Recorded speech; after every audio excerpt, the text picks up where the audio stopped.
সারা দুনিয়া যদি ঘুরে বেড়ান, সারা পৃথিবীতে দেখেন, কিন্তু মার মতন মা পাওয়া যাবে না। আর কাউকে মা বলে শান্তি পাওয়া যাবে না। কোন লোককে মা বলে মায়ের মতন স্বাদ পাওয়া যাবে না। পৃথিবীটা অন্ধকার হয়ে যাবে রে ভাই। মায়ের মতন মিঠা দরদি এই দুনিয়ায় নাই। মায়ের মতন মিঠা দরদি এই দুনিয়ায় নাই। চিনি মিঠা, গুড় মিঠা, আরো মিঠা সন্দেশ হয়। মায়ের মতন মিঠা দরদি এই দুনিয়ায় নাই। আমি দেশ গড়িলাম, বিদেশ ঘুরিলাম, তবুও খুঁজে পেলাম না মায়ের মতন মিঠা দরদি এই দুনিয়ায় না। স্ত্রী দেখে বেগার দিক, আমার জন্য কি বালাই। মা দেখে মুখের দিক, আমার ছেলে কি বাঁকান। ভাইরা আমার, মার মতন জীবনে কোনো লোক পাবে না, কোনো মাকে মা বলে সাথ পাবে না।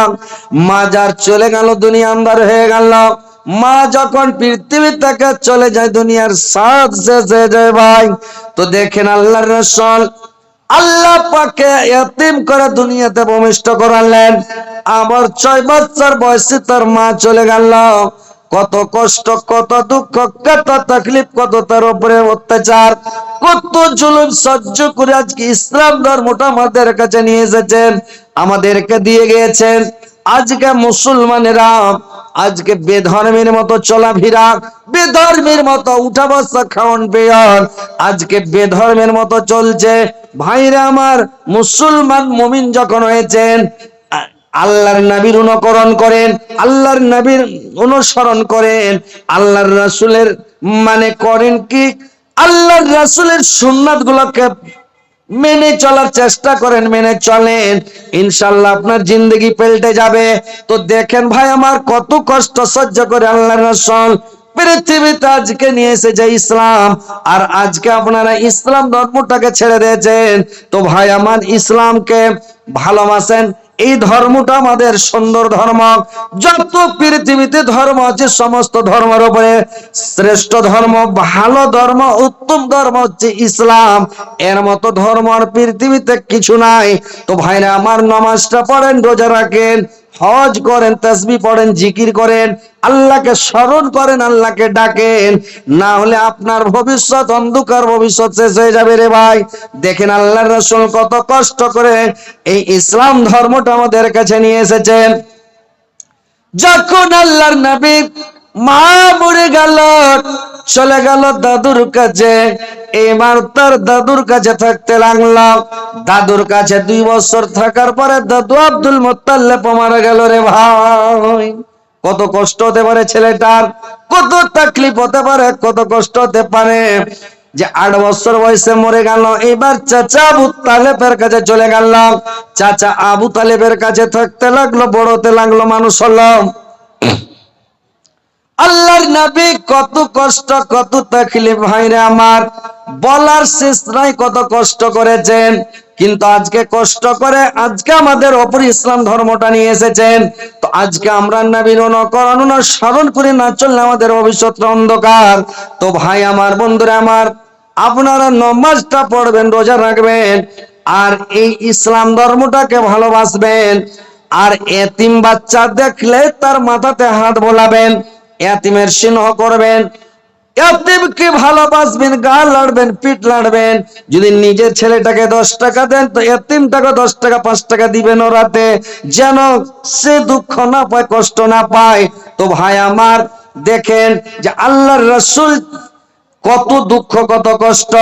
একটা হাদিসের মধ্যে পাওয়া যায় যে আল্লাহর রাসূল 70 বার দিনে ইস্তেগফার করতেন।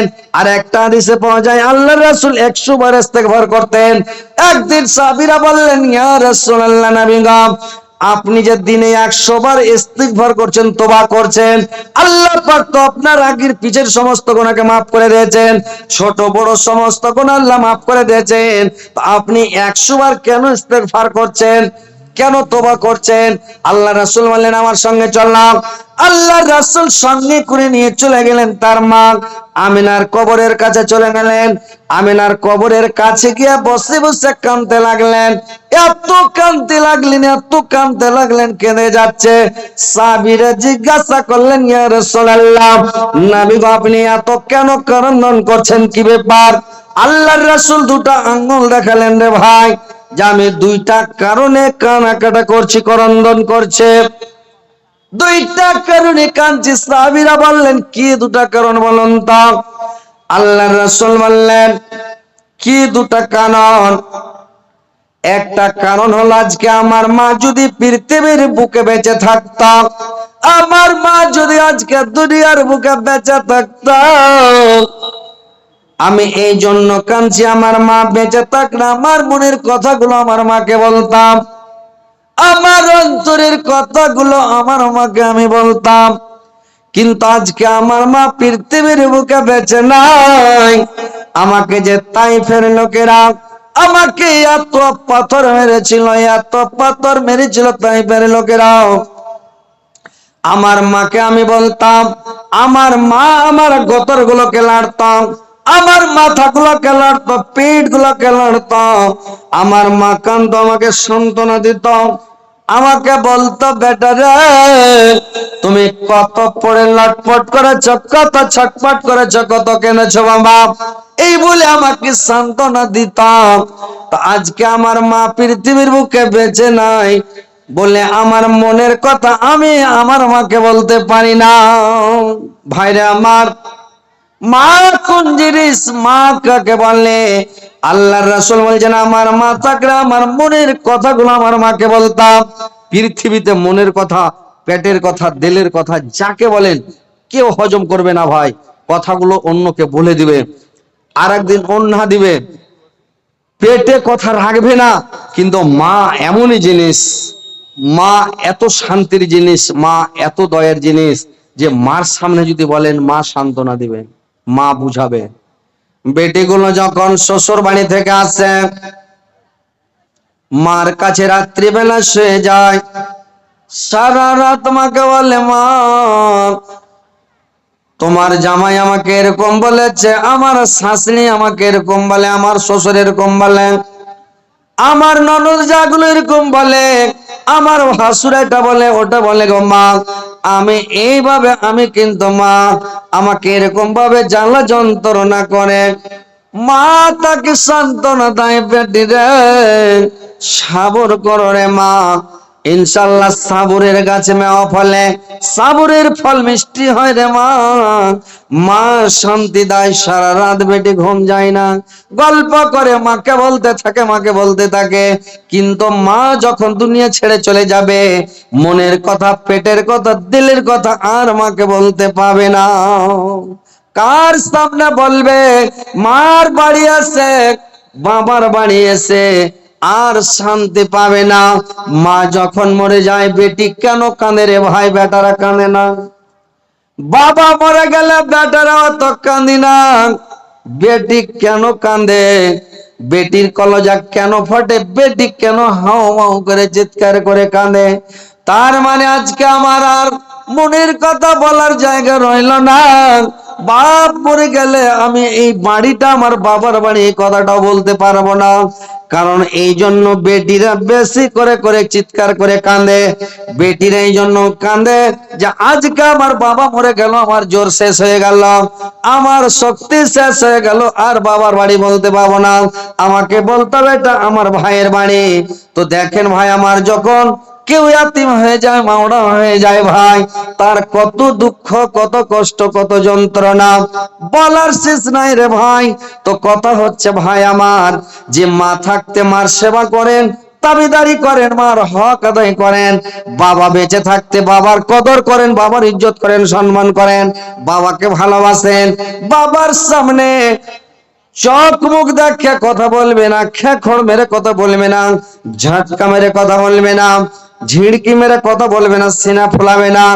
মা বাপকে ভালোবাসো, মা বাবার সামনে নরম নরম ভাষা বলো, মা বাবার সামনে খুব ভালোভাবে কথা বলো। দুনিয়াতে যদি বড় লোক হওয়ার মন থাকে, একটা মন্ত্র শিখেলেন। কি মন্ত্র? দুনিয়াতে যদি বড় লোক হতে চান, তো বড় লোক হতে চাইলে মা বাবার কাছে বসেন। সকালে একবার বসেন, ফজরের নামাজ পড়ে এসে বসেন। সন্ধ্যাতে ঘুমাবার আগে না হলো আধ ঘন্টা, 10 মিনিট, 15 মিনিট, 20 মিনিট বসেন, বাবার সাথে কথা বলেন। সারাদিন কি করলেন, কোথায় গেলেন, কি খেলেন, মনের কথাগুলো শেয়ার করেন। বাবার সামনে কথাগুলো বলেন। মার কাছে বসেন, মার সামনে কথা বলেন। বাজার থেকে সামান কিনে নিয়ে আসবেন, মার হাতে দেন। মা খুশি থাকবে, বাবা খুশি থাকবে। কখন দোয়া করে দিবে? আপনি বড় লোক। মানুষ বড় লোক কেন হয় না? ওর উপরে মা বাবার দোয়া নাই। আর মা বাবার দোয়া ছাড়া ভাই বড় লোক হতে পারবে না মানুষ। কিন্তু মানুষ এটা বুঝে না, মা বাবার কাছে বসে না। বউ নিয়ে পাগল হয়ে গেল, বইয়ের কথা শুনবে, বইয়ের কথায় উঠবে, বইয়ের কথায় বসবে, আর মা বাবার কথা শুনবে না। মানে বউকে নিয়ে, শাশুড়ি শ্বশুরকে নিয়ে বলে, ওরে নিজের মাকে মা ডাকে না, নিজের মাকে মা ডাকে না, শাশুড়িকে আম্মা জান। নিজের বাবা ঘরে বেড়ায়, শ্বশুর মশাইয়া বাজান। নিজের বাবা ঘরে বেড়ায়, শ্বশুর মশাইয়া বাজান।